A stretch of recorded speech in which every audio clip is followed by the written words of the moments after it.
Got a minute? Let's talk about life insurance. Think about your age, your finances, and if you have people who depend on your income. Life insurance is there to help your loved ones with their financial needs if you aren't there anymore.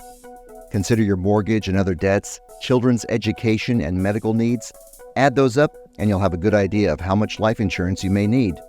Term life insurance is the simplest and least expensive option. It covers you for a set period of time. Permanent life insurance provides coverage for your entire life, as long as you keep up the payments. These life policies are more complex, so it's best to talk to a financial planner. Insurance companies will consider things like your age, overall health, your job, and if you use tobacco or alcohol. Life insurance will cost more as you get older and have more health issues. You can leave money to a spouse, children, other family members, or even a close friend. This is known as the policy's beneficiary. If you've got questions about insurance, call our helpline or visit our website.